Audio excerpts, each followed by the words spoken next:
Assalamualaikum warahmatullahi wabarakatuh. Hai Sobat Mbak Tiwul, apa kabar semuanya? Semoga dalam keadaan sehat dan baik-baik saja serta dilancarkan segala urusannya hari ini ya. Terima kasih sudah mampir di video ini, tolong dibantu like dan subscribe-nya. Sobat semua, selamat datang di segmen kasus request di channel Mbak Tiwul, sebuah segmen yang khusus membahas kasus-kasus yang banyak di request sobat semua. Bisa kasus baru maupun kasus yang sudah lama terjadi. Pada bulan suci Ramadan yang jatuh di bulan Maret tahun 2025 ini, terjadi sebuah peristiwa yang menggemparkan negara kita. Sebuah kasus sabung ayam yang bukan sembarang ayam dan bukan sembarang persabungan karena kelasnya sudah kelas tinggi. Terbukti dengan beberapa pihak yang terlibat adalah oknum dari dua institusi besar di negara kita, yaitu oknum Polri dan oknum TNI. Dan yang membuat semakin besar kasusnya adalah karena dalam kegiatan sabung ayam di bulan Ramadan tersebut terjadi sebuah peristiwa adu tembak antara kedua belah pihak hingga akhirnya menyebabkan hilangnya nyawa 3 anggota kepolisian Republik Indonesia. Sudah banyak yang membahas kasus yang cukup berat ini, namun Mbak Tiwul juga mau coba kisahkan kasus ini sekaligus untuk memenuhi request dari sobat semua ya. Kita ikuti sebuah kisah kasus dari Y Kanan Lampung yang terjadi pada tanggal 17 Maret 2025 ini sampai akhir ya sobat.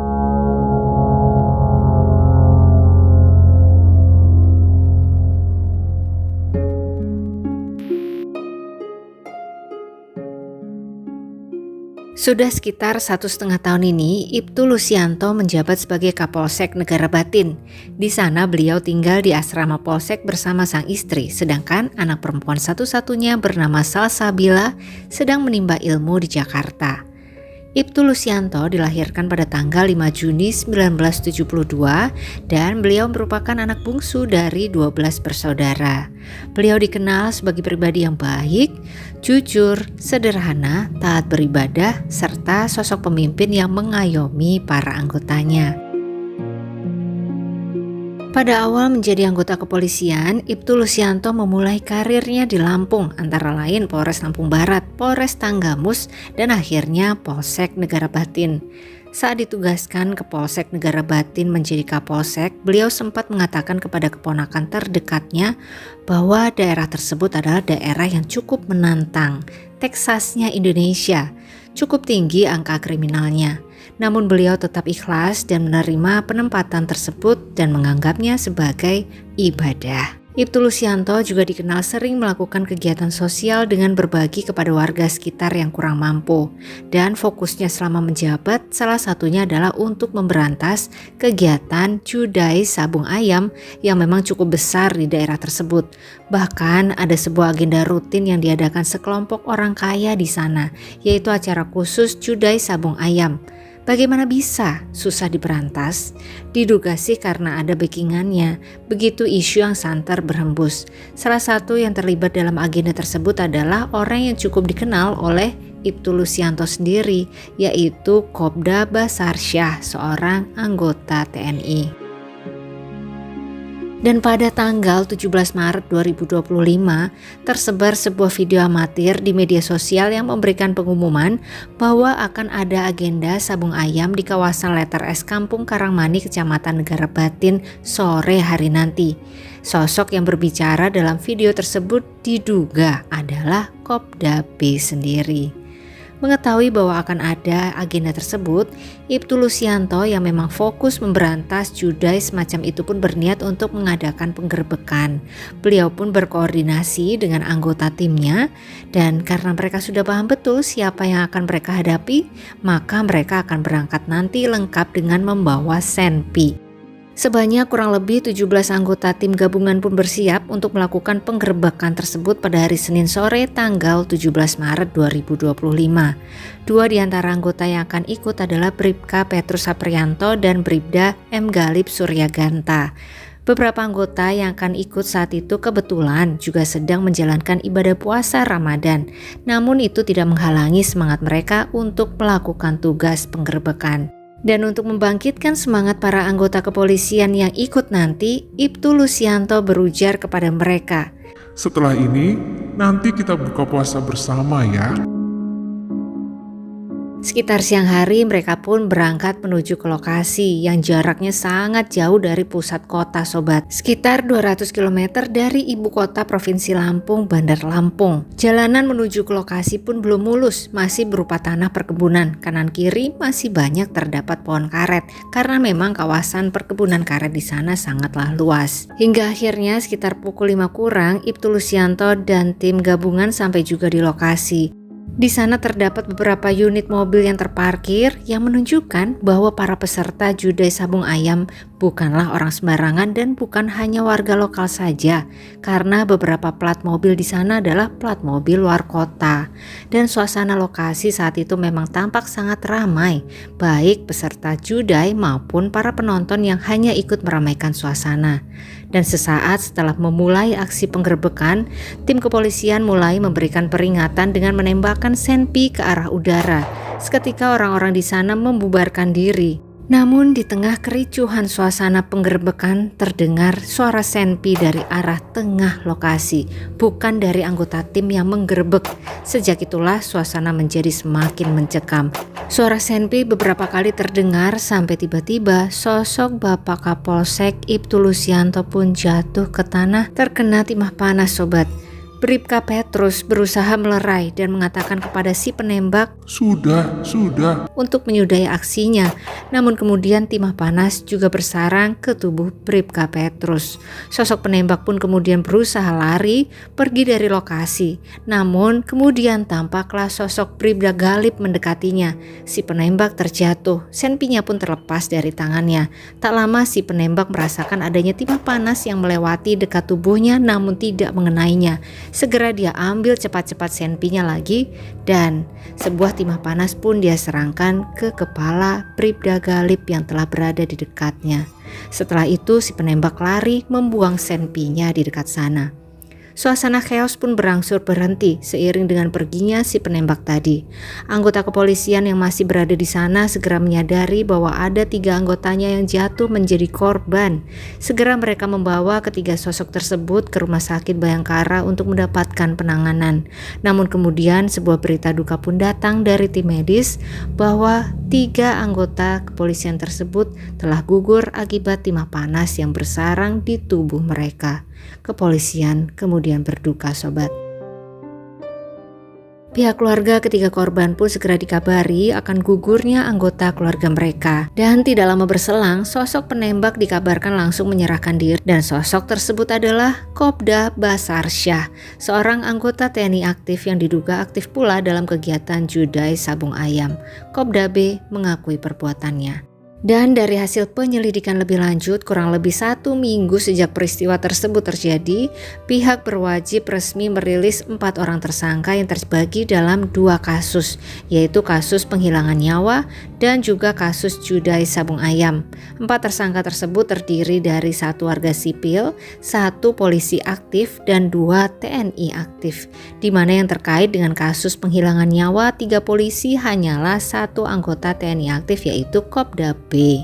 Ancaman hukuman untuk tersangka kasus judai adalah penjara 10 tahun, sedangkan untuk kasus penghilangan nyawa adalah pasal 340 dan 338 yang ancamannya hukmat seumur hidup atau maksimal penjara 20 tahun. Pasal 340 atau pembunuhan berencana ini dikenakan kepada Kopda B karena tampak ada unsur berencana di dalamnya dengan telah dibawanya senpi oleh Kopda B ke lokasi.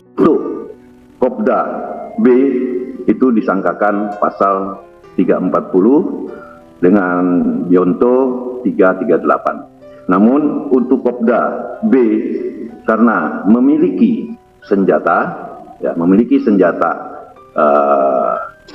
pabrikan tetapi bukan organik, saya katakan itu akan kita lakukan undang-undang darurat juga tentang senjata. Atau Kapri, dia adalah anggota Polri Polda Sumatera Selatan. Dia berada di TKP, kenal dengan pelaku sejak 2018, kemudian dia datang karena ada invitation dan satu jejak digital di mana dia juga membuat video ajakan. dia juga suka bermain sabung ayam dan lain sebagainya, sehingga kepadanya kita tetapkan sebagai tersangka dan ini sudah ditahan. Dan seperti biasa sobat, sebuah kasus yang melibatkan dua institusi besar seperti kasus ini, banyak isu yang kemudian bermunculan.